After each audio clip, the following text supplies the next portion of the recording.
여러분, 한번 생각해 보십시오. 같은 나이, 비슷한 환경에서 살아온 두 사람이 있습니다. 한 분은 어디를 가든 사람들이 먼저 인사를 하고 자리를 내어드리고 의견을 물어봅니다. 그런데 다른 한 분은 가족 모임에서조차 말을 꺼내면 분위기가 싸해집니다. 자식들이 슬슬 자리를 피하고 며느리는 눈을 마주치지 않으려 합니다. 이 두 사람의 차이가 무엇일까요? 돈이 많아서? 학벌이 좋아서? 아닙니다. 오늘 이 이야기를 끝까지 들으시면 그 결정적인 차이가 무엇인지 정확하게 아시게 됩니다. 그리고 한 가지 미리 말씀드리겠습니다. 이 차이를 만드는 것은 타고난 성격이 아닙니다. 지금 이 순간부터 누구나 바꿀 수 있는 것들입니다. 자, 그럼 이야기를 시작하겠습니다. 제가 얼마 전에 한 경로당 앞을 지나가다가 인상 깊은 장면을 목격했습니다. 벤치에 어르신 대여섯 분이 앉아 계셨는데 그중 한 분이 이야기를 하고 계셨습니다. 그런데 나머지 분들의 표정이 참 묘했습니다. 고개를 끄덕이면서도 눈빛은 딴 곳을 보고 있었습니다. 그 이야기하시는 분의 말투를 잠깐 들어보니 이런 식이었습니다. 내가 현직에 있을 때는 말이야. 부장급 이하는 나한테 감히 말도 못 걸었어. 내가 한마디 하면 다들 벌벌 떨었다고. 그 자리에 있던 다른 어르신들은 그냥 웃기만 하셨습니다. 그리고 그분이 화장실에 가시니까 한 분이 조용히 말씀하셨습니다. 저 양반은 만날 옛날 자랑이야. 듣는 사람이 힘들어. 반면에 같은 동네에 다른 어르신 한 분이 계셨습니다. 이분은 특별히 높은 자리에 계셨던 분도 아닙니다. 평범한 회사에서 정년 퇴직을 하신 분이었습니다. 그런데 이분이 경로당에 오시면 분위기가 달라집니다. 김 선생 왔어? 여기 앉아, 여기. 사람들이 먼저 자리를 권합니다. 왜 그럴까요? 이분은 다른 사람의 이야기를 참 잘 들어주셨습니다. 누가 손주 자랑을 하면 진심으로 그래요? 얼마나 예쁘겠어요? 하고 맞장구를 쳐주시고, 누가 몸이 아프다고 하면 어디가 불편하세요? 병원은 가보셨어요? 하고 진심으로 걱정해 주셨습니다. 이 두 분의 차이, 바로 여기서부터 존중받는 사람과 무시당하는 사람의 갈림길이 시작됩니다. 자, 그러면 본격적으로 첫 번째 이야기를 해보겠습니다. 존중은 과거의 직함이 아니라 지금 이 순간의 태도에서 온다는 것입니다. 우리 사회에서 어르신들이 가장 많이 하시는 실수 중 하나가 바로 과거의 타이틀에 집착하는 것입니다. 나는 어디 출신이다. 나는 뭘 했던 사람이다. 나는 어느 회사 무슨 직급까지 올라갔던 사람이다. 이런 말들입니다. 물론 살아오신 인생이 자랑스러운 것은 당연합니다. 누구나 열심히 살아온 세월이 있고 그것이 소중한 것은 맞습니다. 하지만 문제는 그 과거가 현재의 나를 대신해 줄 수 없다는 점입니다. 한번 이렇게 비유해 보겠습니다. 학교 다닐 때 반장을 했다고 해서 30년이 지난 동창 모임에서 반장 행세를 하면 어떻게 될까요? 사람들이 존경하겠습니까? 아니요. 이상한 사람 취급을 받겠지요. 마찬가지입니다. 직장에서 부장이었든 이사였든 사장이었든 은퇴한 그 순간부터는 모두 같은 출발선에 서게 됩니다. 그 출발선에서 새롭게 존중을 만들어가야 하는 겁니다. 실제로 제가 아는 한 분의 이야기를 해드리겠습니다. 이분은 큰 기업에서 임원까지 하신 분이었습니다. 은퇴 후에도 습관처럼 주변 사람들에게 지시하는 말투를 쓰셨습니다. 아파트 관리사무소에 가서도 이거 왜 이렇게밖에 못하나 당장 고쳐 하고 명령하듯 말씀하시고, 동네 모임에 가서도 내가 보기엔 이렇게 하는 게 맞아, 내 말대로 해 하고 단정 지으셨습니다. 처음에는 사람들이 그분의 경력을 알기 때문에 한 발 물러서 줬습니다. 하지만 시간이 지나면서 하나둘 거리를 두기 시작했습니다. 모임에 그분이 오신다고 하면 나 오늘 좀 바빠서 하고 빠지는 사람이 생겼습니다. 결국 그분은 어느 날 혼잣말처럼 이렇게 말씀하셨다고 합니다. 내가 뭘 잘못한 건지 모르겠어. 예전에는 다들 내 앞에서 고분고분했는데. 그분이 깨닫지 못하셨던 것은 이것입니다. 예전에 사람들이 고분고분했던 것은 그분의 인격 때문이 아니라 그분이 가진 권한 때문이었다는 사실입니다. 인사권, 승진 결정권, 업무 지시권, 이런 것들이 사라진 순간 사람들이 따를 이유도 함께 사라진 겁니다. 이것이 권위와 존중의 근본적인 차이입니다. 권위는 자리가 만들어주는 것이고 존중은 사람이 스스로 만들어가는 것입니다. 자리는 언젠가 반드시 내려놓게 돼 있습니다. 하지만 존중은 내려놓을 필요가 없습니다. 오히려 나이가 들수록 더 깊어질 수 있는 것입니다. 그렇다면 은퇴 후에 존중받는 태도란 어떤 것일까요? 아주 간단합니다. 지금 내 앞에 있는 사람을 있는 그대로 대하는 것입니다. 상대가 나보다 나이가 어리든 사회적 지위가 낮든 그 사람의 말에 귀를 기울이고 인정해 주는 것입니다. 이것이 쉬운 것 같지만 실제로는 매우 어렵습니다. 특히 오랫동안 높은 자리에 있었던 분들에게는 더 어렵습니다. 왜냐하면 수십 년 동안 지시하고 판단하고 결정하는 것에 익숙해져 있기 때문입니다. 그 습관을 바꾸는 것이 쉽지 않습니다. 하지만 바꿔야 합니다. 왜냐하면 우리가 앞으로 살아가야 할 시간은 직장에서의 시간보다 훨씬 더 길 수 있기 때문입니다. 60세에 은퇴해서 80세까지 산다면 20년입니다. 그 20년을 외롭게 보내실 겁니까? 아니면 사람들에게 둘러싸여 따뜻하게 보내실 겁니까? 그 선택은 지금 이 순간의 태도에 달려 있습니다. 한 가지 더 말씀드리고 싶은 것이 있습니다. 존중받는 어르신들에게는 공통적인 특징이 하나 있습니다. 그것은 바로 겸손입니다. 그런데 여기서 말하는 겸손은 비굴한 것과는 다릅니다. 자기 자신을 깎아내리는 것이 아닙니다. 자신이 모르는 것을 솔직하게 인정하고 다른 사람에게서 배울 수 있다는 것을 아는 자세입니다. 이게 뭐야? 나도 잘 모르겠네. 좀 알려줄래? 이렇게 말할 수 있는 용기. 이것이 진짜 겸손이고 이 겸손이 바로 존중으로 돌아옵니다. 이제 두 번째 이야기로 넘어가겠습니다. 이번에는 말, 그러니까 언어 습관에 대한 이야기입니다. 존중받는 사람과 무시당하는 사람은 말하는 방식이 완전히 다릅니다. 여러분, 주변에 이런 분 한 분쯤은 계시지 않습니까? 만나기만 하면 자기 자랑을 하시는 분. 우리 아들이 어디 다닌다. 우리 딸이 뭘 한다. 우리 손주가 얼마나 똑똑한지 모른다. 처음에는 그러시구나 하고 들어줍니다.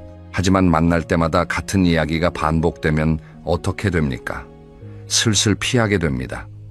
전화가 와도 안 받고 싶어지고 모임에서 마주쳐도 다른 쪽으로 가고 싶어집니다. 그런데 더 심각한 것은 자랑이 아닙니다. 훈계입니다. 나이가 들면 인생 경험이 쌓이니까 후배나 자녀에게 조언을 해주고 싶은 마음이 생기는 것은 자연스럽습니다. 문제는 그 방식입니다. 너는 왜 맨날 그 모양이니? 내 말대로 했으면 벌써 잘 됐을 텐데. 요즘 젊은 것들은 버릇이 없어. 이런 식의 말이 입에서 나오고 있다면 솔직하게 말씀드리겠습니다. 이미 주변 사람들이 마음속으로 거리를 두고 있을 가능성이 높습니다. 훈계가 왜 문제가 될까요? 훈계의 본질은 내가 옳고 너는 틀리다는 구조입니다. 이것은 대화가 아닙니다. 일방적인 통보입니다. 사람은 누구나 자기가 존중받고 있다고 느낄 때 마음을 엽니다. 그런데 훈계를 받으면 어떤 기분이 듭니까? 내가 무시당하고 있구나. 내가 부족한 사람으로 취급받고 있구나. 이런 느낌이 들지 않겠습니까? 그러니 마음의 문을 닫는 것이 당연합니다. 비교하는 말도 마찬가지입니다. 옆집 아들은 벌써 과장인데 너는 뭐하니? 네 친구 누구는 아이를 셋이나 낳았다며 너는 왜 애를 안 갖니? 이런 말들은 본인은 걱정이 되어서 하는 말이라고 생각할 수 있습니다. 하지만 듣는 사람에게는 칼처럼 꽂힙니다. 존중은커녕 상처만 남기는 말입니다. 그리고 이런 말을 반복하면 결국 어떻게 됩니까? 자녀들이 연락을 피하게 됩니다. 명절에도 안 오려고 합니다. 그리고 그때서야 자식이 불효한다고 한탄을 하시는데 사실은 자식이 불효한 것이 아니라 말이 관계를 망가뜨린 것입니다. 그러면 존중받는 사람들은 어떻게 말할까요? 아주 단순한 차이가 있습니다. 첫째, 이들은 상대방의 말을 끝까지 듣습니다. 중간에 끊지 않습니다. 상대가 말을 다 마칠 때까지 기다립니다. 이것만으로도 상대방은 내가 존중받고 있다는 느낌을 받습니다. 둘째, 질문을 합니다. 너는 이렇게 해라고 지시하는 대신 넌 어떻게 생각하니? 하고 물어봅니다. 이 한마디가 관계를 완전히 바꿉니다. 왜냐하면 질문은 상대방의 의견을 존중한다는 뜻이기 때문입니다. 셋째, 인정을 잘 해줍니다. 그거 좋은 생각이네. 나는 그건 미처 몰랐어. 내 덕분에 하나 배웠다. 이런 말을 자연스럽게 하실 수 있는 분이라면 그분 주변에는 항상 사람이 많습니다. 구체적인 예를 하나 들어보겠습니다. 자녀가 이직을 고민한다고 말했을 때 무시당하는 분은 이렇게 말씀하십니다. 그 좋은 회사를 왜 때려치워? 요즘 세상에 직장이 있는 것만 해도 감사해야지. 내가 그러니까 맨날 이 모양이라고 했잖아. 이렇게 말하면 자녀는 다시는 부모님께 고민 상담을 하지 않습니다. 반면에 존중받는 분은 이렇게 말씀하십니다. 그래, 이직을 생각하게 된 이유가 뭐야? 요즘 회사에서 힘든 일이 있었어? 이렇게 물어보시면 자녀가 마음을 열게 됩니다. 아, 우리 아버지는, 우리 어머니는 내 이야기를 들어주시는구나. 이 느낌이 바로 존중의 시작입니다. 말에 대해서 한 가지만 더 말씀드리겠습니다. 존중받는 분들은 불필요한 말을 하지 않습니다. 아까 경로당 이야기를 했었지요. 과거 자랑을 끊임없이 하시는 분의 문제는 말이 너무 많다는 것이었습니다. 말이 많으면 실수도 많아집니다. 그리고 듣는 사람이 지칩니다. 반대로 말을 아끼는 사람의 한마디는 무게가 있습니다. 평소에 말을 많이 하지 않던 분이 갑자기 한마디를 하시면 모든 사람이 귀를 기울입니다. 이것이 바로 말의 힘입니다. 많이 하는 것이 아니라 적절한 때에 적절한 말을 하는 것. 이것이 존중받는 사람의 언어 습관입니다. 그런데 여러분, 여기서 궁금하신 게 있으실 겁니다. 아무리 태도가 좋고 말을 잘해도 현실적으로 중요한 것이 있지 않느냐. 바로 경제적인 부분입니다. 자, 그래서 세 번째 이야기로 넘어가겠습니다. 돈과 건강 이야기입니다. 솔직하게 말씀드리겠습니다. 우리 사회에서 나이 들어 경제적으로 자립하지 못하면 존중받기 어려운 것이 현실입니다. 이것은 슬프지만 사실입니다. 자식에게 손을 벌려야 하는 상황이 되면 아무리 좋은 부모라 해도 관계가 불편해질 수밖에 없습니다. 자녀도 자기 가정이 있고 자기 경제적 부담이 있기 때문입니다. 부모가 매달 용돈을 달라고 하면 처음에는 드립니다. 하지만 그것이 1년, 2년, 3년 계속되면 부담이 됩니다. 그리고 그 부담은 어느 순간 짜증이 되고 그 짜증은 무시로 이어지게 됩니다. 그래서 경제적 독립은 단순히 돈 문제가 아닙니다. 존엄의 문제입니다. 내가 벌어서 내가 쓸 수 있다는 것, 내가 필요한 것을 내 힘으로 해결할 수 있다는 것. 이것이 나이 들어서 가장 큰 힘이 됩니다. 액수가 크든 작든 상관없습니다. 중요한 것은 누군가에게 의존하지 않아도 된다는 그 자체입니다. 실제로 주변을 한번 살펴보십시오. 존중받는 어르신들 중에 자녀에게 경제적으로 완전히 의존하는 분이 얼마나 계십니까? 거의 없을 겁니다. 대부분 작은 연금이라도 있고 혹은 소소한 일을 하시면서 자기 생활비는 스스로 해결하시는 분들입니다. 그리고 오히려 자녀에게 가끔 뭔가를 해줄 수 있는 여유가 있는 분들입니다. 손주에게 용돈을 쥐어줄 수 있고 명절에 맛있는 것을 사줄 수 있고 자녀가 힘들 때 조금이라도 보탤 수 있는 분들. 이런 분들은 자연스럽게 존중받습니다. 왜냐하면 받기만 하는 사람이 아니라 줄 수도 있는 사람이기 때문입니다. 그런데 여기서 제가 반드시 강조하고 싶은 것이 있습니다. 돈만으로는 절대 존중을 살 수 없다는 것입니다. 주변에 돈은 많은데 무시당하는 어르신도 분명히 계시지 않습니까? 자녀에게 돈은 주지만 돈으로 사람을 통제하려는 분. 내가 돈을 줬으니까 내 말을 들어라. 내가 아파트 해줬으니까 나한테 잘해야지. 이런 식으로 돈을 무기로 쓰시는 분들은 겉으로는 존중받는 것처럼 보일 수 있지만 실제로는 그렇지 않습니다. 자녀들은 돈 때문에 참는 것이지 진심으로 존경하는 것이 아닙니다. 그리고 그런 관계는 결국 돈이 끊기는 순간 무너집니다. 진짜 존중받기 위한 경제적 독립이란 남에게 폐를 끼치지 않을 정도의 자립을 말하는 것입니다. 화려하게 살 필요는 없습니다. 소박하지만 누구에게도 기대지 않고 당당하게 살 수 있으면 됩니다. 그것이 진짜 경제적 독립이고 그것이 존중의 기반이 됩니다. 이제 건강 이야기를 해보겠습니다. 경제적 독립과 함께 반드시 갖추어야 할 것이 바로 건강입니다. 아니, 어떻게 보면 건강이 돈보다 더 중요할 수 있습니다. 왜냐하면 아무리 돈이 많아도 건강을 잃으면 모든 것이 달라지기 때문입니다. 제가 아는 한 분의 이야기를 해드리겠습니다. 이분은 사업을 성공적으로 하셔서 경제적으로는 전혀 문제가 없는 분이었습니다. 자녀 교육도 잘 시키셨고 손주도 예쁘게 자라고 있었습니다. 그런데 70대 초반에 뇌졸중이 오셨습니다. 다행히 생명에는 지장이 없었지만 한쪽 몸이 불편해져서 누군가의 도움 없이는 일상생활이 어려워지셨습니다. 처음에는 자녀들이 정성껏 돌봐드렸습니다. 하지만 시간이 지나면서 그 돌봄이 부담이 되기 시작했습니다. 자녀들도 각자 직장이 있고 가정이 있으니까요. 결국 요양보호사를 고용하셨고 자녀들의 방문은 점점 뜸해지셨습니다. 그분은 종종 이런 말씀을 하셨다고 합니다. 건강할 때는 몰랐어. 건강이 존중의 조건이라는 걸. 이것은 극단적인 사례일 수 있습니다. 하지만 핵심은 분명합니다. 스스로를 돌볼 수 있는 사람이 존중받습니다. 내 몸을 내가 관리할 수 있고 내 일상을 내가 꾸려갈 수 있다는 것. 이것은 단순히 건강 문제가 아니라 독립성의 문제이고 독립성은 존중과 직결됩니다. 그래서 지금 이 순간부터 건강 관리를 하셔야 합니다. 대단한 것을 하라는 게 아닙니다. 매일 30분만 걸으십시오. 밥을 드실 때 채소와 단백질을 챙겨 드십시오. 정기 검진을 미루지 마십시오. 약을 꼬박꼬박 드시고 잠을 충분히 주무십시오. 이것들이 별것 아닌 것처럼 보이지만 10년 후, 20년 후를 결정짓는 작은 습관들입니다. 한 가지 더 말씀드리겠습니다. 건강에서 놓치기 쉬운 것이 정신 건강입니다. 몸이 건강해도 마음이 아프면 사람이 위축됩니다. 우울해지면 말수가 줄어들고 만나는 사람이 줄어들고 활동이 줄어듭니다.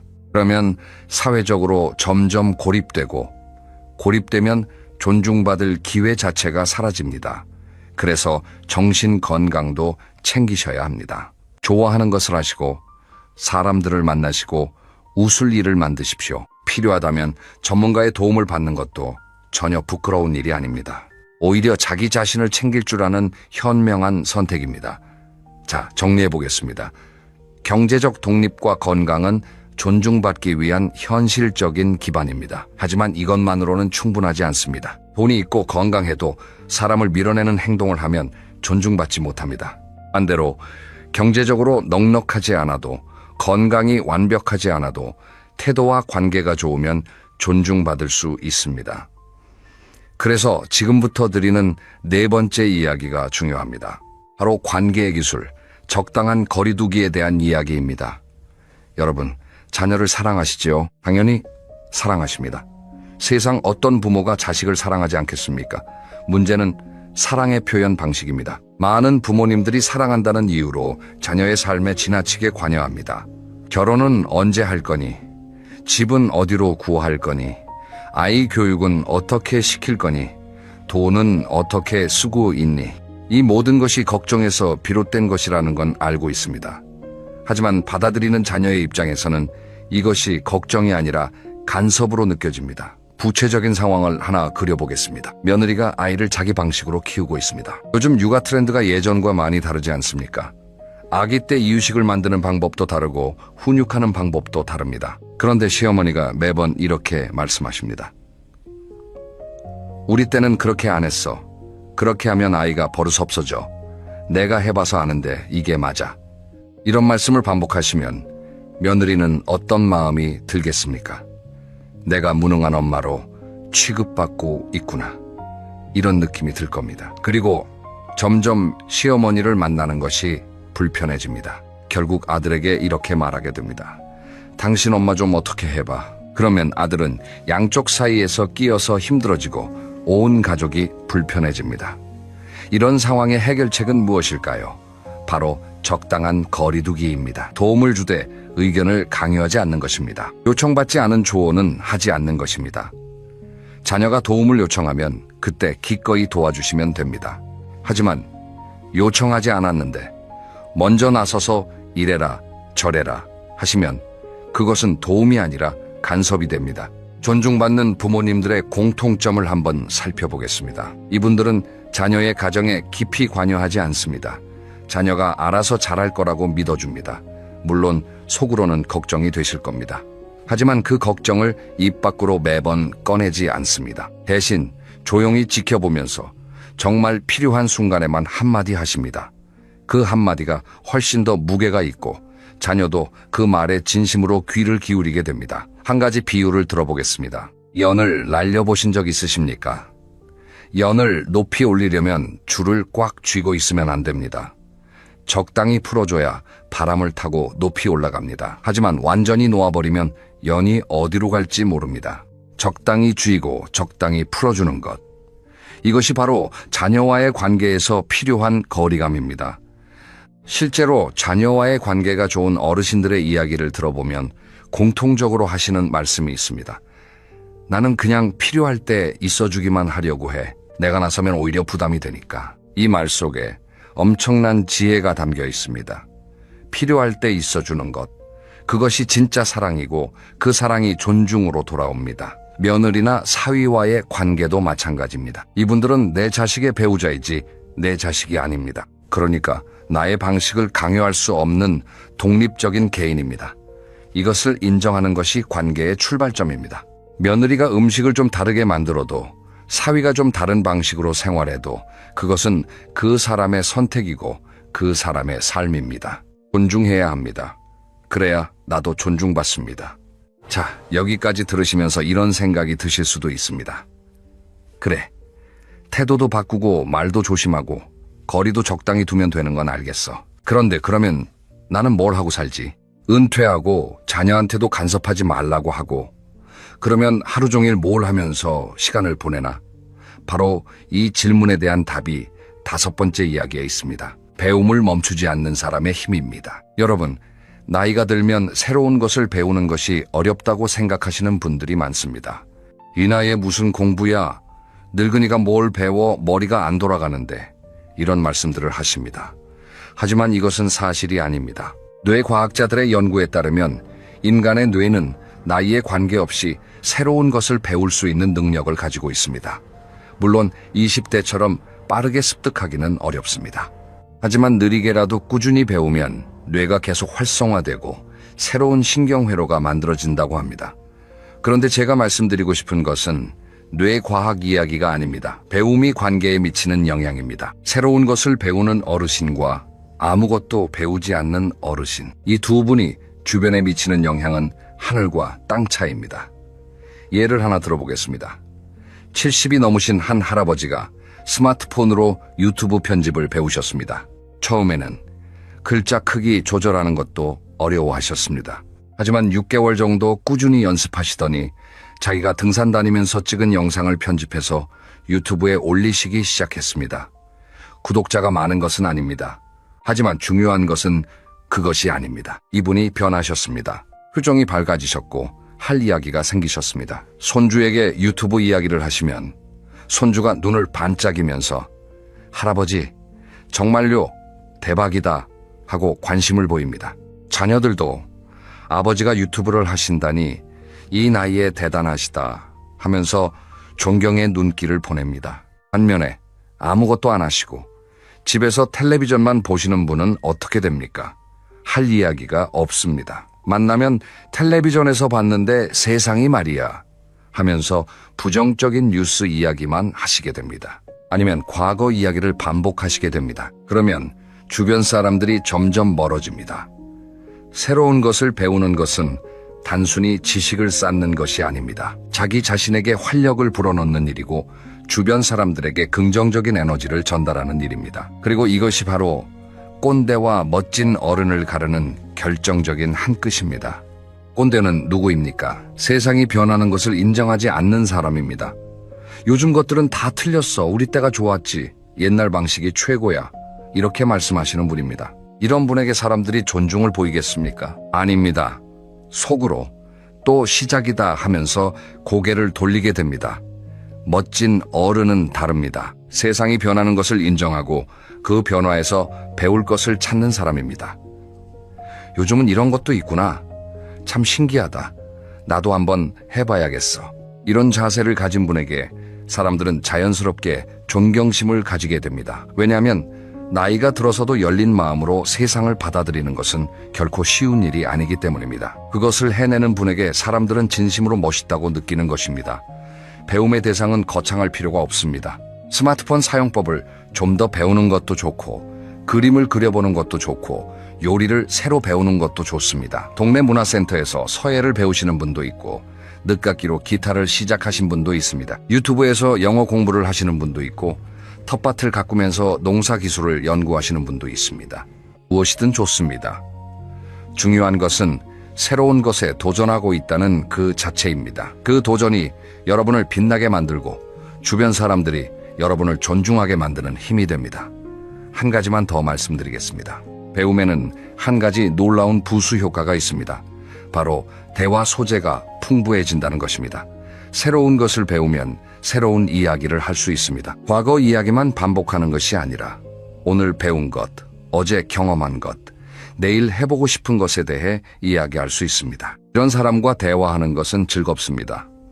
에너지가 있고 생동감이 있습니다. 사람들이 자연스럽게 모여듭니다. 그러니 배움은 존중받기 위한 가장 확실한 투자라고 할 수 있습니다. 자, 이제 마지막 6번째 이야기입니다. 지금까지 말씀드린 것들을 종합해서 오늘부터 바로 실천하실 수 있는 5가지를 정리해 드리겠습니다. 첫째, 하루에 한 번 상대방의 말을 끝까지 듣는 연습을 하십시오. 가장 가까운 사람부터 시작하시면 됩니다. 배우자, 자녀, 친구, 누구든 좋습니다.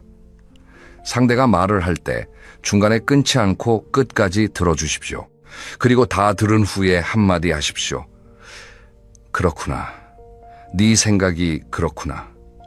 이 간단한 연습만으로도 관계가 달라지기 시작합니다. 처음에는 어색할 수 있습니다. 중간에 끼어들고 싶은 마음이 굴뚝 같으실 겁니다.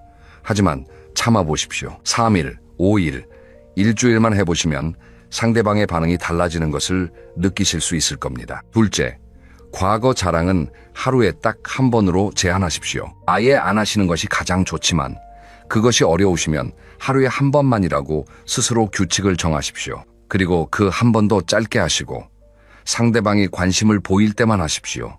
아무도 안 물어봤는데 내가 예전에 말이야 하면서 시작하시면 안 됩니다. 누군가 여쭤볼 때 그때 간단하게 말씀하시면 됩니다. 이것만 지켜도 주변 사람들의 반응이 확연히 달라집니다. 셋째, 자녀에게 요청받지 않은 조언은 하지 마십시오.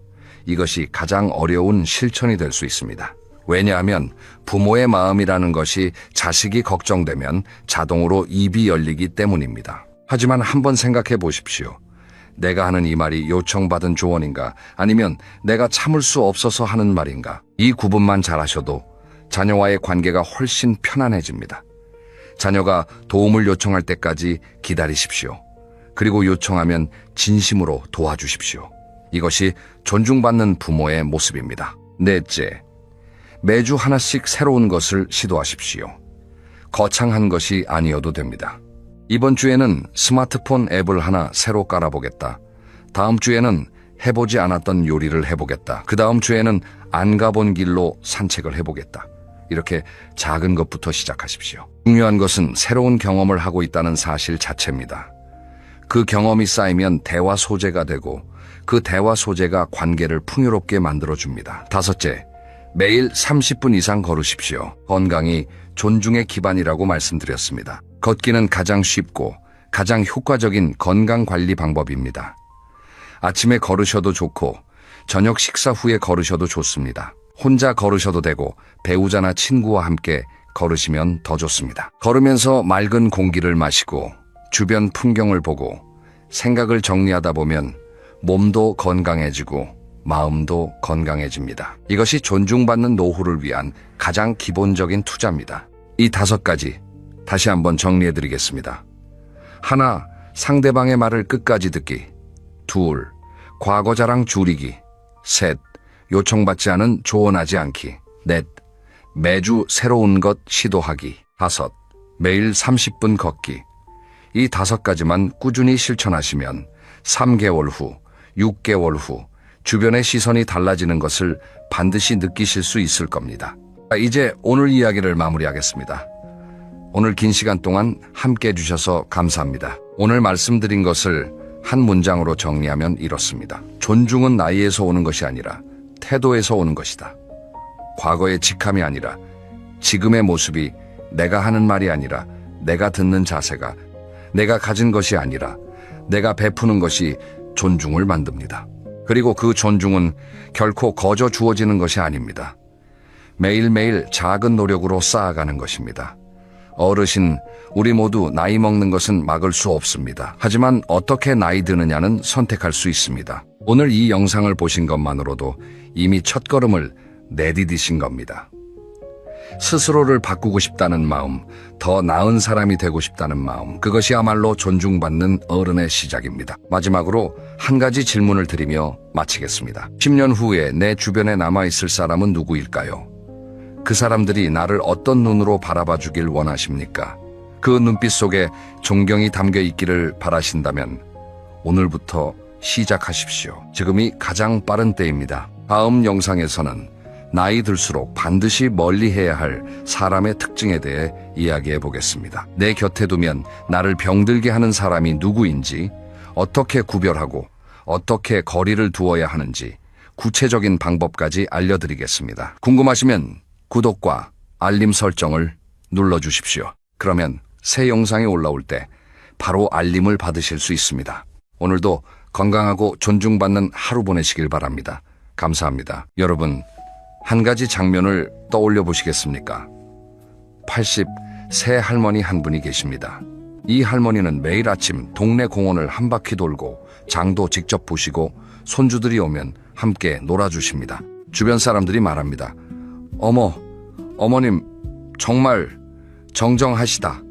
이 할머니의 비결이 뭘까요? 특별한 약을 드시는 걸까요? 아닙니다. 비결은 딱 하나, 운동입니다. 그런데 이번에는 정반대 이야기를 하나 해보겠습니다. 제가 알고 있는 한 어르신은 73세 남성분이셨습니다. 평소에 건강에는 자신이 있으셨어요. 별다른 병도 없고 혈압도 정상이셨거든요. 그런데 어느 겨울날 새벽 화장실에 가시려고 일어나다가 그만 미끄러지셨습니다. 엉덩이 뼈가 부러졌습니다. 수술을 받고 한 달 넘게 병원에 누워 계셨습니다. 문제는 그 다음이었습니다. 침대에 오래 누워 계시니까 근육이 빠르게 줄어들기 시작했습니다. 걸을 수 있게 된 뒤에도 예전처럼 혼자 걷는 게 어려워지셨어요. 결국 지팡이에 의지하게 되셨고 외출이 줄고 사람 만나는 일도 뜸해지셨습니다. 1년이 채 지나지 않아 우울증까지 찾아왔습니다. 한 번 넘어진 것뿐입니다. 고작 한 번이요. 그런데 그 한 번이 삶 전체를 바꿔놓았습니다. 여러분, 이건 드문 일이 아닙니다. 우리나라 65세 이상 어르신 중에서 낙상을 경험하는 비율이 해마다 수만 건에 달합니다. 그리고 넘어진 어르신의 상당수가 1년 안에 일상생활을 스스로 하기 어려운 상태가 됩니다. 무서운 이야기지요. 하지만 오늘 제가 드리고 싶은 말씀은 이겁니다. 이 모든 것을 막을 수 있는 가장 확실한 방법이 있다는 것입니다. 그리고 그 방법은 비싸지도 않고 어렵지도 않습니다. 오늘 이 영상을 끝까지 들어주시면 80이 넘어서도 내 발로 당당하게 걷고 내 손으로 내 삶을 챙길 수 있는 구체적인 운동 방법을 알게 되실 겁니다. 중간에 절대 놓치시면 안 되는 실전 동작도 알려드리고 많은 분들이 모르고 계시는 운동할 때의 치명적인 실수도 짚어드리겠습니다. 자, 그러면 지금부터 시작하겠습니다. 본격적인 운동 이야기에 들어가기 전에 먼저 우리 몸에서 무슨 일이 벌어지고 있는지를 아셔야 합니다. 이걸 모르면 왜 운동이 그토록 중요한지 진심으로 와닿지가 않거든요. 여러분, 혹시 저금통을 떠올려 보신 적 있으십니까? 어릴 때 돼지 저금통에 동전을 하나하나 넣었던 기억 다들 있으시죠? 우리 몸의 근육이 바로 이 저금통과 같습니다. 태어나서부터 30대 초반까지는 동전이 꾸준히 쌓입니다. 밥을 먹고 뛰어놀고 일을 하고 그러면서 근육이라는 동전이 저금통에 차곡차곡 들어가는 거지요.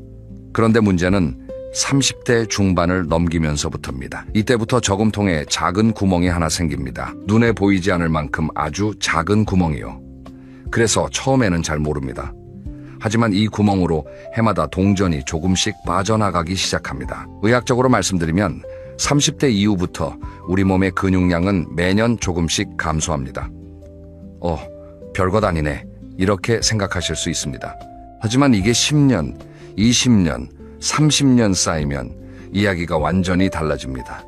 70대가 되면 20대 때의 근육량에 비해 상당 부분이 사라져 있을 수 있습니다. 거의 절반 가까이 줄어드시는 분도 계십니다. 이게 실제 생활에서 어떤 모습으로 나타나는지 한번 말씀드려 볼게요. 첫째, 계단이 무서워집니다. 예전에는 2층, 3층쯤이야 거뜬했는데 이제는 한 층만 올라가도 무릎이 시큰거리고 허벅지가 후들거립니다. 둘째, 무거운 짐을 들기가 힘들어집니다. 마트에서 쌀 한 포대 사오는 게 큰 일이 됩니다. 셋째, 아침에 침대에서 일어나는 것 자체가 고역이 됩니다. 아이고 허리야, 이 말이 절로 나오게 되지요. 그런데 근육만 빠지는 게 아닙니다. 뼈도 함께 약해집니다. 특히 여성분들은 폐경 이후에 뼈의 밀도가 급격히 낮아집니다. 남성분들도 예외는 아니에요. 나이가 들면 뼈를 만드는 세포의 활동이 느려지거든요. 뼈가 약해진다는 건 뭘 의미할까요? 똑같이 넘어져도 젊은 사람은 멍 하나로 끝날 일이 어르신에게는 골절로 이어진다는 뜻입니다. 특히 고관절, 그러니까 엉덩이 뼈 골절은 노년기 삶의 질을 한순간에 무너뜨리는 가장 위험한 부상 중 하나입니다. 여기에 하나가 더 있습니다. 균형 감각이요. 나이가 들면 귀 속에 있는 평형기관의 기능이 떨어지고 발바닥의 감각도 둔해집니다. 눈도 예전 같지 않은 이 어두운 곳에서 잘 안 보이지요. 이 세 가지, 근육 감소, 뼈 약화, 균형 감각 저하, 이 세 가지가 겹치면 어떻게 될까요? 바로 넘어지는 겁니다. 그리고 한 번 넘어지면 다시 일어서기가 몹시 어려워집니다. 그래서 나는 아직 괜찮아 라고 느끼시는 분들께 꼭 말씀드리고 싶습니다.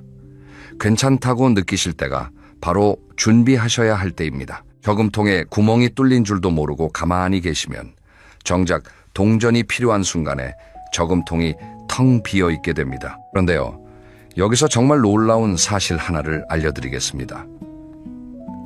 이 근육 감소를, 뼈의 약화를 거의 멈출 수 있는 방법이 있습니다.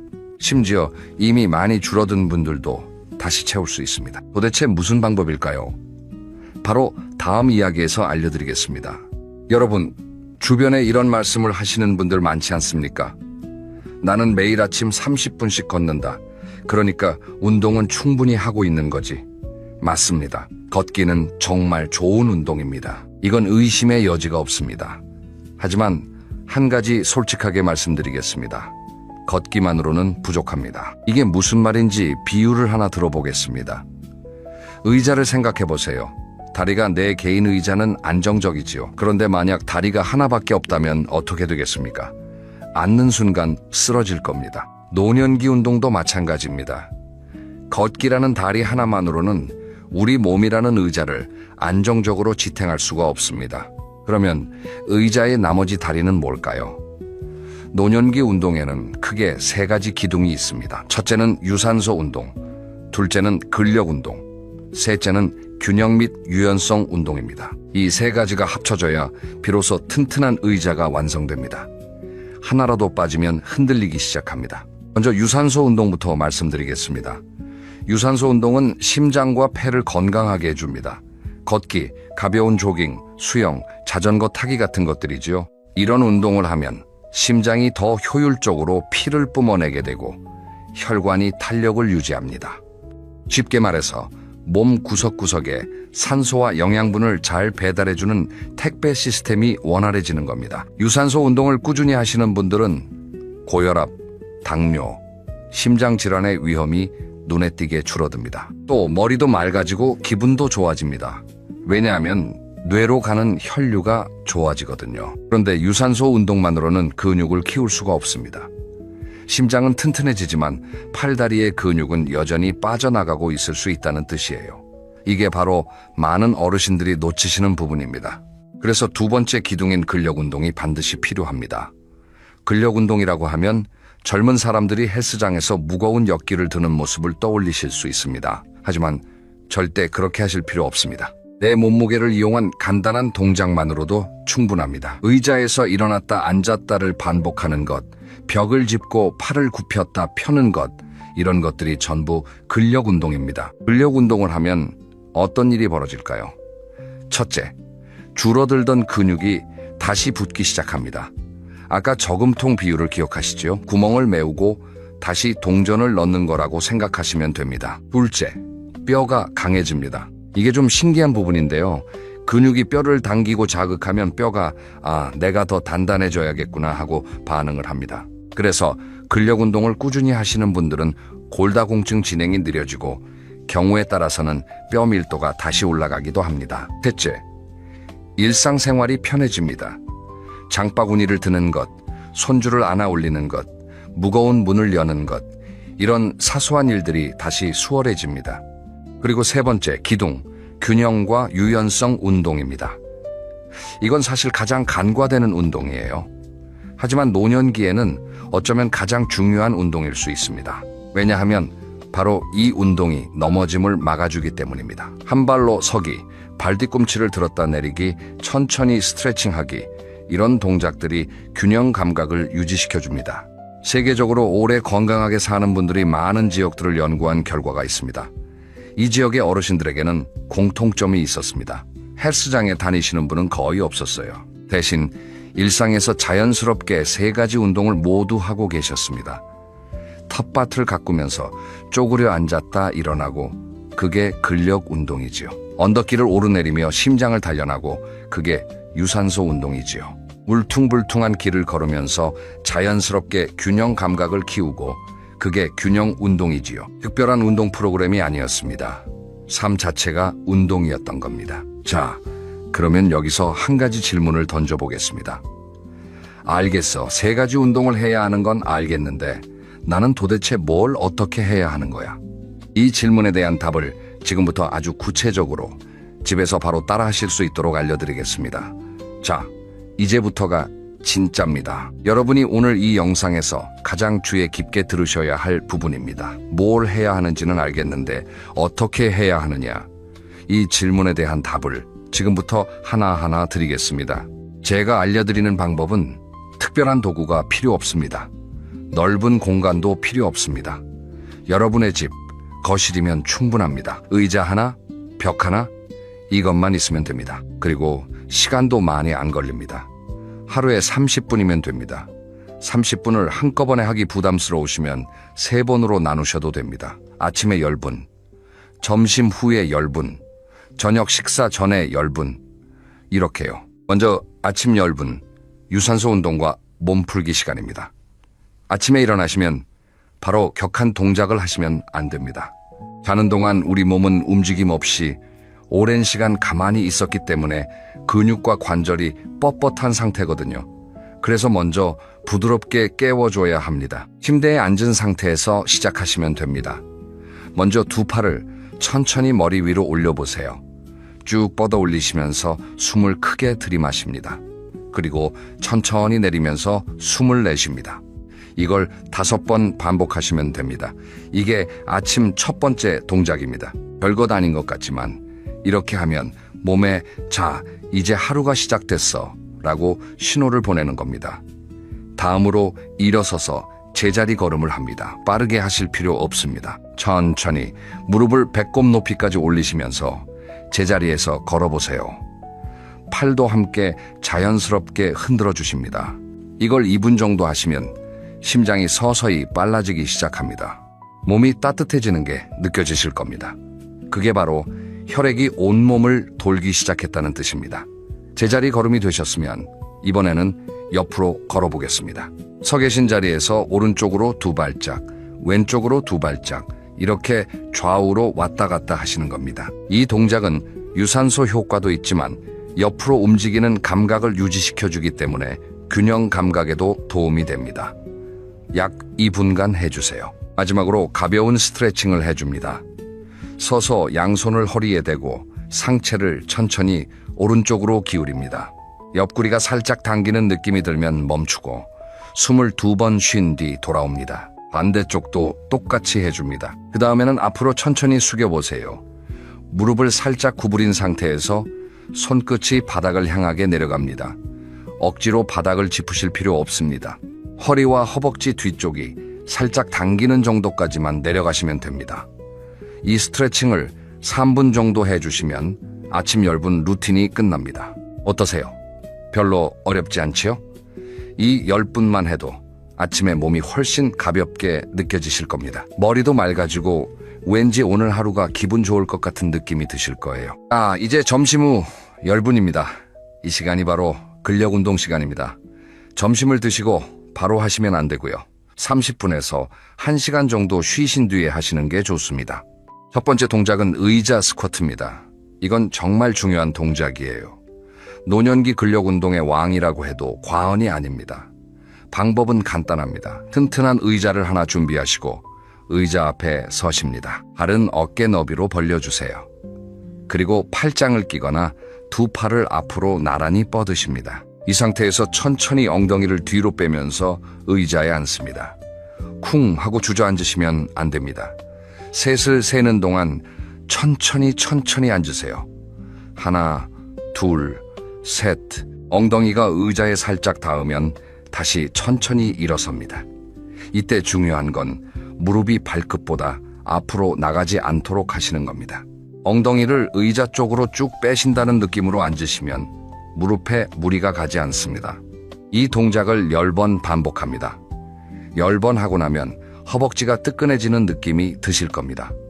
혹시 10번이 힘드시면 5번만 하셔도 괜찮습니다. 중요한 건 꾸준히 하는 것이지 한 번에 많이 하는 게 아니거든요. 10번을 한 세트라고 하면 이 세트를 잠시 쉬었다가 한 번 더 하시면 됩니다. 2세트면 충분합니다. 이 의자 스쿼트 왜 이렇게 중요한지 아십니까?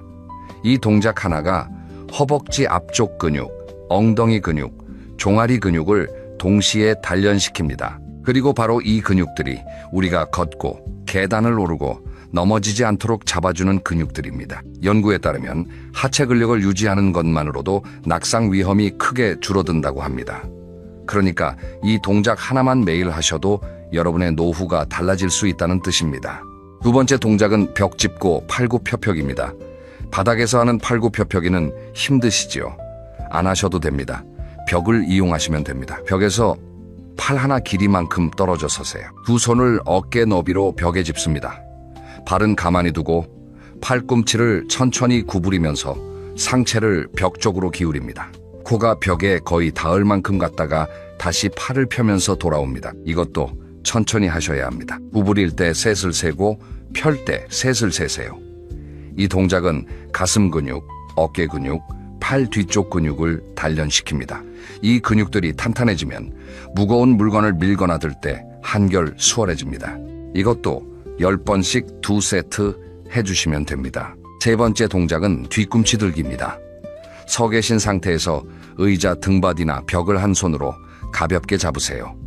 그리고 천천히 뒤꿈치를 들어 올려 까치발을 하십니다. 종아리에 힘이 들어가는 게 느껴지시지요? 꼭대기에서 잠깐 멈추셨다가 천천히 내려옵니다. 이 동작은 종아리 근육을 강화하는데 종아리는 흔히 제2의 심장이라고 불립니다. 왜냐하면 발끝까지 내려간 피를 다시 위로 올려보내는 펌프 역할을 종아리 근육이 하기 때문입니다. 종아리가 약해지면 다리가 잘 붓고 혈액순환이 나빠지고 쉽게 피로해집니다. 이것도 15번씩 2세트 해주세요. 여기까지 하시면 점심 후 10분 근력 운동이 끝납니다. 느낌이 어떠실까요? 처음 하시는 분들은 조금 힘드실 수 있습니다. 근데 이 정도 힘든 느낌이 바로 근육이 자극을 받고 있다는 뜻입니다. 아까 말씀드린 저금통에 동전을 다시 넣고 있는 거예요. 이 정도쯤이야 하면서 꾸준히 하시면 2주, 3주만 지나도 좀 수월해졌는데 하는 느낌이 오실 겁니다. 이제 마지막 저녁 식사 전 10분입니다. 이 시간은 균형과 유연성에 집중하는 시간입니다. 첫 번째 동작, 한발석입니다. 이건 굉장히 단순한 동작이지만 효과가 놀라울 정도로 큽니다. 의자 등받이나 벽 옆에 서세요. 한 손으로 가볍게 잡은 상태에서 오른발을 바닥에서 살짝 들어 올립니다. 높이 들 필요 없습니다. 바닥에서 주먹 하나 높이면 충분합니다. 이 상태로 열을 셉니다. 하나, 둘, 셋, 넷, 다섯, 여섯, 일곱, 여덟, 아홉, 열. 10까지 세셨으면 발을 내리고 반대쪽 발을 들어 올려 똑같이 하십니다. 처음에는 열을 세기도 전에 흔들리실 수 있습니다. 괜찮습니다. 그게 정상이에요.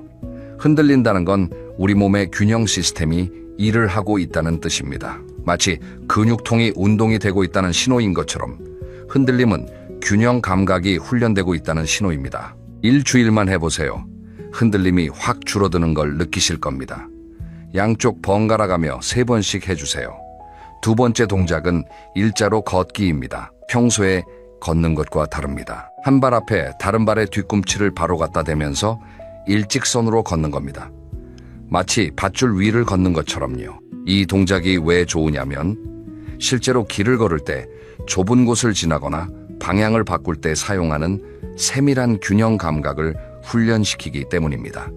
10발자국 정도 앞으로 갔다가 돌아서 다시 10발자국 이렇게 3번 왕복해 주세요.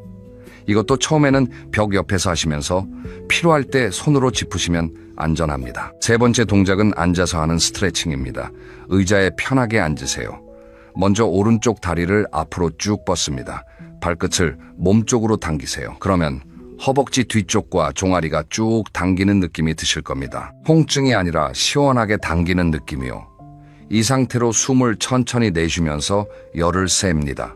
반대쪽도 똑같이 하세요. 다음으로 앉은 상태에서 양손을 깍지 끼고 머리 위로 쭉 올립니다.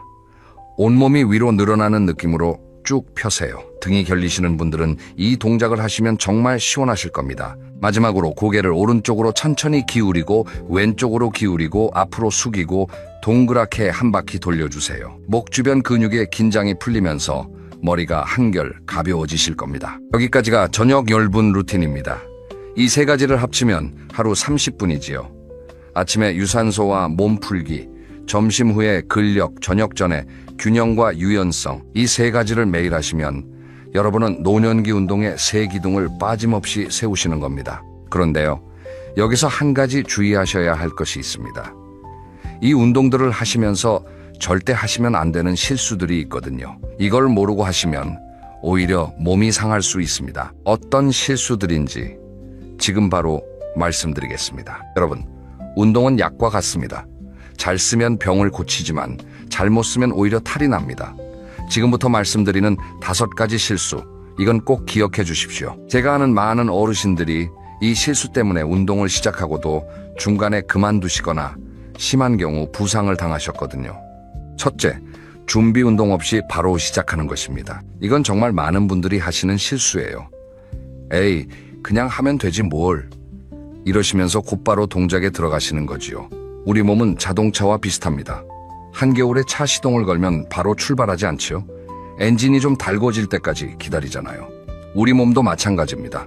특히 나이가 들수록 근육과 관절이 뻣뻣한 상태에서 갑자기 힘을 주면 인대가 늘어나거나 관절에 무리가 갑니다. 반드시 5분이라도 가벼운 움직임으로 몸을 풀어주신 다음에 본 운동을 시작하세요.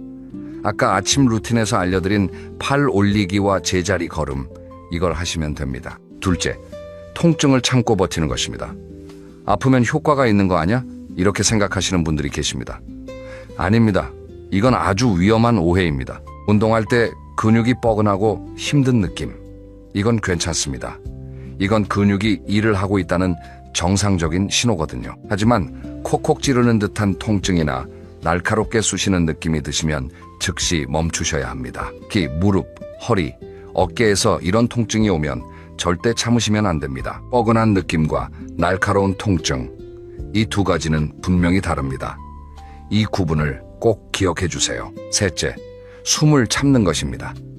이거 생각보다 많이 하시는 실수입니다.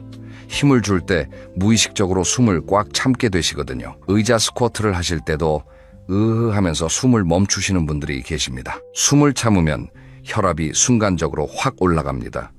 젊은 사람에게는 별 문제 없지만 고혈압이 있으시거나 심장이 약하신 분들에게는 위험할 수 있습니다. 원칙은 이렇습니다. 힘을 줄 때 숨을 내쉬고 힘을 뺄 때 숨을 들이마시세요. 의자 스쿼트로 예를 들면 앉을 때 숨을 들이마시고 일어날 때 후 하고 내쉬시면 됩니다. 넷째, 매일 같은 강도로만 하시는 것입니다.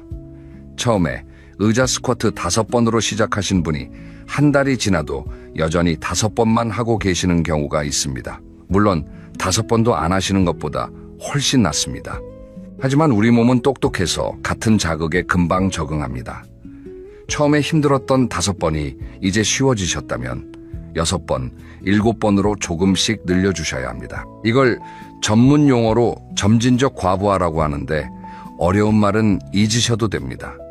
쉽게 말해서 좀 쉬워졌다 싶으면 한두 번 더 하자 이겁니다. 대신 급하게 올리지 마세요. 일주일에 한두 번 정도씩만 추가하시면 됩니다. 다섯째, 아프면 완전히 쉬는 것입니다. 무릎이 좀 안 좋다, 허리가 좀 아프다, 그러시면 아예 운동을 중단하시는 분들이 계십니다. 물론 급성 통증이 있거나 의사 선생님이 쉬라고 하셨으면 쉬셔야 합니다. 하지만 가벼운 불편감 정도라면 아픈 부위를 피해서 할 수 있는 운동을 찾아 하시는 게 좋습니다. 무릎이 아프시면 상체 운동을 하시면 되고, 어깨가 아프시면 하체 운동을 하시면 됩니다. 완전히 멈추시면 아까 말씀드린 근육 감소가 더 빠르게 진행됩니다. 이건 정말 안타까운 악순환이거든요. 아프니까 쉬고, 쉬니까 근육이 빠지고, 근육이 빠지니까 더 아프고, 이 고리를 끊으셔야 합니다. 물론 무리는 하지 마시되 완전히 멈추지는 마세요. 자, 이 5가지 실수를 피하시면 운동의 효과는 배로 올라가고 부상 위험은 크게 줄어듭니다. 다시 한번 정리해드리겠습니다. 첫째, 준비 운동은 반드시. 둘째, 날카로운 통증은 즉시 중단. 셋째, 숨은 참지 말고. 넷째, 점점 조금씩 늘리고. 다섯째, 아프더라도 완전히 멈추지 마세요. 그런데 말입니다. 이 모든 걸 알고 계셔도 정작 가장 어려운 게 있습니다. 그게 뭘까요? 바로 매일 하는 겁니다. 꾸준히 하는 것, 이게 제일 어렵습니다. 아시지요? 우리가 흔히 말하는 작심삼일이요. 어떻게 하면 이 작심삼일을 넘기고 운동을 내 습관으로 만들 수 있는지 지금부터 비밀을 하나 알려드리겠습니다. 여러분, 작심삼일이라는 말 참 잔인한 말 아닙니까? 마음을 먹은 지 3일이면 무너진다. 근데 사실 이건 의지의 문제가 아닙니다. 우리 뇌가 원래 그렇게 만들어져 있거든요. 이걸 이해하시면 훨씬 마음이 편해지시고 대처법도 보입니다.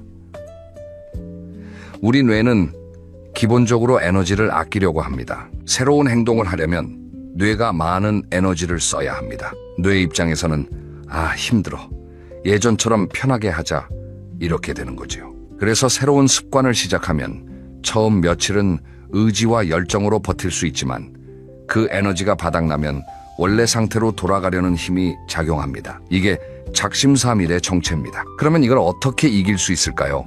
정답은 이기려 하지 말고 뇌를 속이는 겁니다. 뇌가 알아차리지 못할 만큼 아주 작게 시작하는 겁니다. 예를 들어 보겠습니다.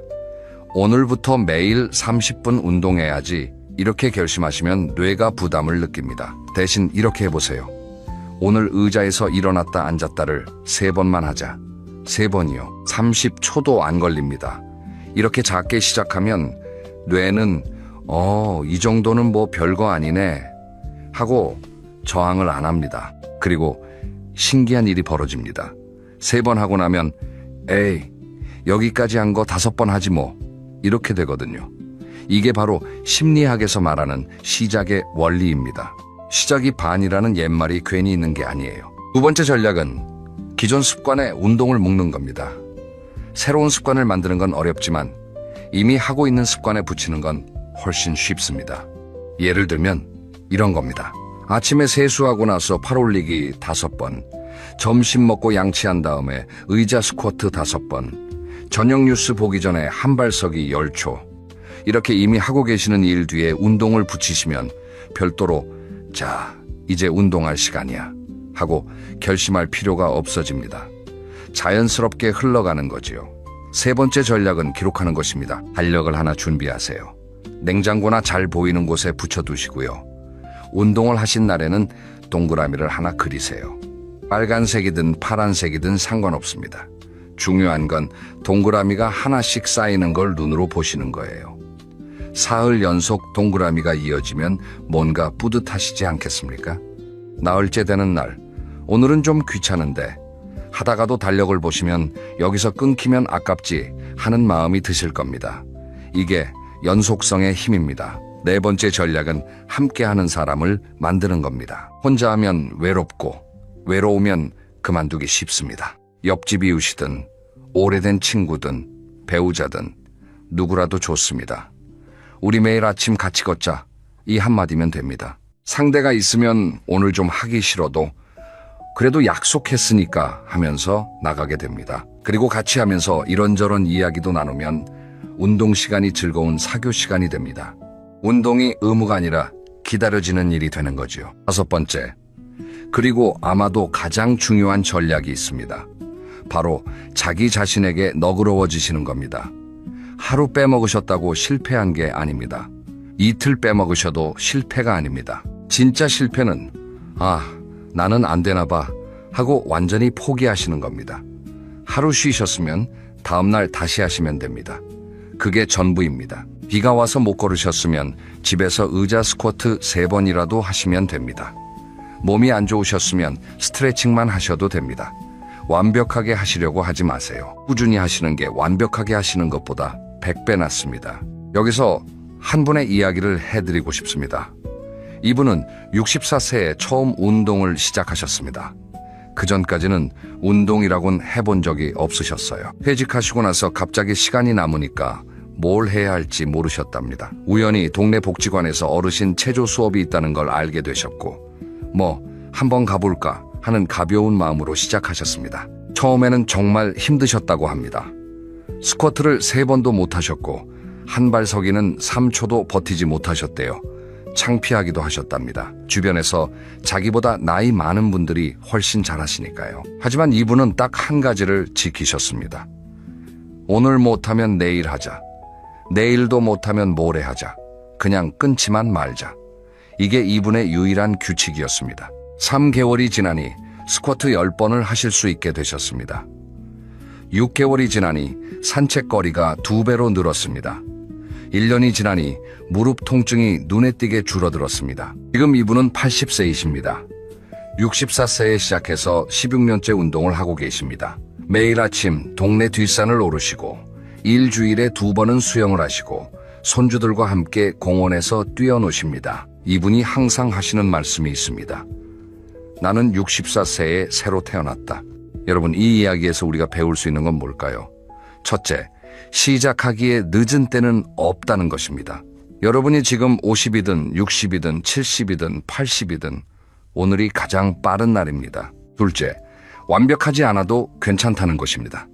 3번밖에 못해도 괜찮습니다. 3초밖에 못 버텨도 괜찮습니다. 그 3번이 그 3초가 내일의 4번과 4초가 됩니다. 셋째, 끊지만 않으면 반드시 변화가 온다는 것입니다. 우리 몸은 정직합니다. 주는 대로 반응합니다. 꾸준히 자극을 주시면 반드시 답을 해줍니다. 자, 여기까지 운동 습관을 만드는 심리 전략에 대해 말씀을 드렸습니다. 그런데 한 가지만 더 말씀드리겠습니다. 운동만 하신다고 해서 건강이 완성되는 건 아닙니다. 운동이 건강이라는 집의 기둥이라면 그 기둥만으로는 집이 완성되지 않거든요. 지붕도 있어야 하고 벽도 있어야 하고 바닥도 있어야 합니다. 운동과 함께 반드시 챙기셔야 할 것들이 있습니다. 여러분, 아무리 열심히 운동을 하셔도 밥을 제대로 안 드시면 근육은 생기지 않습니다. 이건 벽돌 없이 집을 짓겠다는 것과 같습니다. 아무리 인부를 많이 불러도 벽돌이 없으면 벽을 올릴 수가 없지요. 운동이 인부라면 음식은 벽돌입니다. 특히 단백질이요. 단백질은 근육의 재료입니다. 운동을 하면 근육 섬유에 미세한 자극이 생기고 몸이 이 자극을 회복하면서 근육이 더 튼튼해지는데 이 회복 과정에서 반드시 필요한 게 단백질입니다. 문제는 나이가 들수록 단백질 섭취가 부족해지기 쉽다는 거예요. 식사량 자체가 줄어드시고 고기나 생선이 부담스러워지셔서 밥과 반찬 위주로만 드시는 분들이 많거든요. 그래서 의식적으로 단백질을 챙기셔야 합니다. 매 끼니 손바닥 반 정도 크기의 단백질 음식을 넣어보세요. 아침에 달걀 1개, 점심에 두부 반모, 저녁에 생선 1토막, 이런 식이면 됩니다. 고기가 부담스러우시면 콩, 두부, 달걀, 우유, 치즈 같은 것들로 충분히 채우실 수 있습니다. 간식으로 우유 한 잔이나 삶은 달걀 1개를 드시는 것도 좋은 방법입니다. 그리고 물도 충분히 드셔야 합니다. 나이가 들면 갈증을 느끼는 감각이 둔해집니다. 목이 마르지 않아도 수분이 부족할 수 있다는 뜻이에요. 하루에 6잔에서 8잔 정도의 물을 의식적으로 드시는 게 좋습니다. 운동 전후로는 특히 1잔씩 꼭 드세요. 다음은 수면입니다. 잠을 잘 주무시는 것, 이것도 정말 중요합니다. 왜냐하면 근육이 회복되고 성장하는 시간이 바로 잠을 자는 동안이기 때문입니다. 운동은 낮에 하지만 그 운동의 결과물은 밤에 만들어지는 거지요. 그래서 수면의 질이 나쁘면 아무리 운동을 열심히 해도 효과가 반으로 줄어듭니다. 좋은 수면을 위해서 몇 가지만 기억해 주십시오. 먼저, 매일 같은 시간에 주무시고 같은 시간에 일어나세요. 주말이라고 늦잠을 주무시면 오히려 리듬이 깨집니다. 그리고 잠자리에 드시기 2시간 전부터는 텔레비전이나 스마트폰 화면을 줄여주세요. 밝은 빛이 잠을 유도하는 호르몬인 멜라토닌의 분비를 방해하거든요. 또 저녁에 과식하시거나 카페인이 든 음료를 드시는 것도 피하시는 게 좋습니다. 잠자리에 누우시면 아까 알려드린 스트레칭을 가볍게 해주시는 것도 도움이 됩니다. 몸이 이완되면 잠이 더 잘 옵니다. 마지막으로 마음 관리입니다. 이게 좀 뜬금없어 보이실 수 있는데 사실은 굉장히 중요합니다. 마음이 건강하지 않으면 몸도 건강할 수 없습니다. 의학적으로도 스트레스와 우울감이 면역력을 떨어뜨리고 염증을 늘리고 심장질환의 위험을 높인다는 연구 결과가 많이 있습니다. 노년기의 가장 무서운 적 중 하나가 외로움입니다. 퇴직하고 자녀들은 독립하고 친구들도 하나둘 멀어지면 사회적 연결이 줄어들게 되지요. 그런데 운동이 이 외로움을 해결하는 데도 도움을 줍니다. 앞에서 말씀드린 것처럼 함께 운동하는 동료를 만드시면 운동도 되고 사교도 됩니다. 동네 산책 모임, 복지관 체조 수업, 아침 공원 걷기 모임, 이런 것들에 참여해 보시면 자연스럽게 사람들과 만나게 되고 이야기를 나누게 되고 웃게 됩니다. 웃음은 최고의 약이라는 말, 이게 그냥 하는 말이 아니에요. 정말로 웃을 때 우리 몸에서 면역력을 높여주는 물질이 분비됩니다. 그리고 운동 자체가 기분을 좋게 만들어줍니다. 운동을 하면 뇌에서 기분을 좋게 하는 호르몬이 나옵니다. 그래서 운동하고 나면 기분이 상쾌해지고 세상이 좀 더 밝아 보이는 느낌이 드시는 거예요. 이건 기분 탓이 아니라 실제로 뇌에서 화학적 변화가 일어나는 겁니다. 여러분, 그러니까 정리하면 이렇습니다. 운동, 식사, 수면, 마음, 이 4가지가 바퀴처럼 함께 돌아야 건강이라는 수레가 앞으로 나아갑니다. 한 바퀴만 빠져도 수레가 기울어집니다. 운동을 하시면서 단백질 챙기시고 잠 잘 주무시고 사람들과 만나시면서 즐겁게 사세요. 이 4가지를 함께 하시면 여러분의 노년은 정말로 달라질 수 있습니다. 자, 이제 오늘 이야기를 마무리할 시간입니다. 오늘 참 많은 이야기를 나눴습니다. 이 많은 내용 중에서 딱 3가지만 기억해 주십시오. 첫째, 운동의 3기둥을 세우세요. 유산소, 근력, 균형. 이 3가지를 골고루 하셔야 합니다. 걷기만으로는 부족합니다. 의자 스쿼트와 한발 서기를 꼭 추가하세요. 둘째, 작게 시작하되 끊지 마세요. 오늘 3번이면 충분합니다. 그 3번이 내일에 5번이 되고 한 달 뒤에 10번이 됩니다. 중요한 건 멈추지 않는 것입니다. 셋째, 운동을 혼자 하지 마세요. 같이 하는 사람을 찾으세요. 그러면 운동이 힘든 일이 아니라 즐거운 일이 됩니다. 자, 그러면 영상을 끄시고 나서 바로 하실 수 있는 한 가지를 알려드리겠습니다. 지금 바로 의자에서 일어났다 앉았다를 3번 해보세요. 딱 3번입니다. 30초도 안 걸립니다. 그리고 하신 다음에 스스로에게 말해주세요. 나는 오늘 시작했다. 이 한마디가 여러분의 노년을 구원하는 첫 걸음이 될 겁니다. 다음 영상에서는 관절이 약한 분들도 안심하고 따라하실 수 있는 특별한 근력 운동법을 알려드리겠습니다. 무릎이 아프신 분, 허리가 불편하신 분, 이런 분들이 어떻게 하면 관절에 무리 주지 않으면서도 근육을 키울 수 있는지 아주 구체적으로 다루겠습니다. 기대해 주세요. 오늘도 끝까지 들어주셔서 감사합니다. 여러분의 건강한 노년을 진심으로 응원합니다. 그러면 다음에 또 뵙겠습니다.